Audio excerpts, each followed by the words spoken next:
Hey there, let's talk about science and engineering databases. When you look at the subject guide that I produced for this class, you'll see a small section that says science and engineering databases. Those are kind of my greatest hits that I like to look at.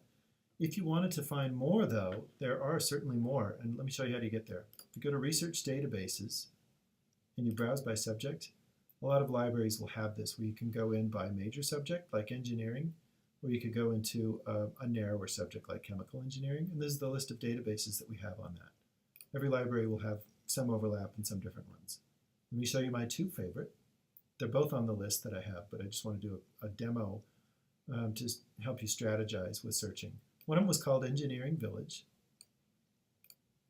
It's multidisciplinary, so it's got chemical engineering, civil engineering, and what have you. So if I was looking for environmental justice and I was looking at lead in the water or unclean water, toxicity in the water, I could look for a specific incidence of that, but then you'd be eliminating all of those different times when there was other groundwater issues and analyses and solutions and public policy and so on and so forth. So don't, in this database, you can look for your particular moment for environmental justice, but back out and do generic searches too. So I'm going to do lead, just as an example, and drinking water. Now this might be the wrong term. They might call it culinary water, or they might call it groundwater, who knows. So try different keywords as you go, and I'll show you some ways of getting around that as well. So we don't necessarily know how engineering jargon works in each discipline, so this is a good way to discover it. So when you click search, this is not a comprehensive database, so you'd have to cruise around different databases. But if you go through to the controlled vocabulary in this one, if you click on the view all, you can see these are the contexts that it's been talked about. So water quality, that's a good one. I wouldn't have thought of that. Water supply, I definitely wouldn't have thought of that. And you can narrow down to those. There's water pollution. I would say that's more of like groundwater or rivers and lakes and things like that. But cruise around and see what vocabulary you can come up with and better ways of describing it. You might find some exotic ways of figuring out how to solve the particular problem that your environmental justice project works on. So I'll go to water quality and limit to. So it's working with my lead and drinking water, and then it's in their controlled vocabulary. And now I can go and see what causes it, investigation. When you go to a particular article, like I said, if I was looking for a particular state that had a water problem and how they solved it, it's okay if you're grabbing something from a different country, because how they solve a problem is just as legitimate as how they might solve the problem at a local municipality, if that makes sense.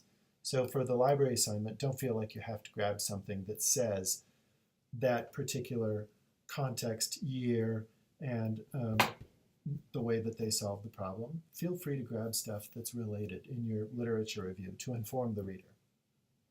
When you want to get a full text of an article, you would click on the Find It button. I'm going to go back, and you will also see the Find It button here. This is something the library generates, so this should look the same in every database.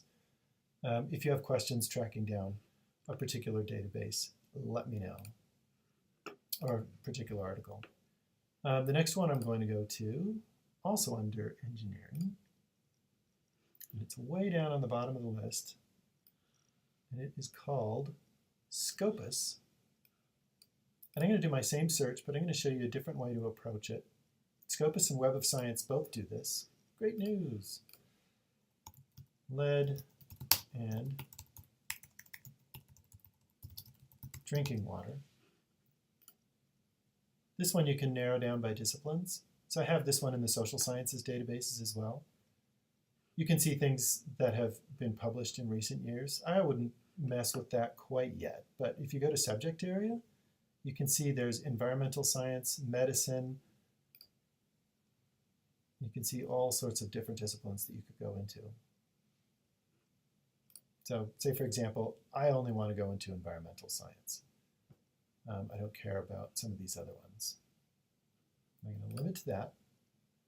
When you get to a section of articles or a field of study that you're most interested in, Web of Science and Scopus allow you to search by or organize them by the number of times that an article's been cited, which is an indicator of how much impact the article has on the field of study. So if you click Cited by Highest, you'll notice over here, this one has over 3,000 hits. That's 3,000 other scholarly articles that cited this one. And it's a, whoa, that's cool.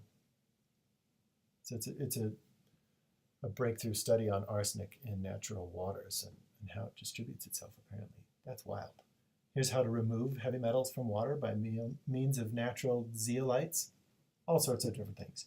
You don't have to completely understand what's going on in here to cite it, because oftentimes they will break it down into generalized terms so you could apply it. So don't be put off if it's using a lot of technical language, or you can move on to other ones. All right, so hopefully that makes sense. And let's watch my next video on social sciences where we can tie this information together with public policy and how people feel about it.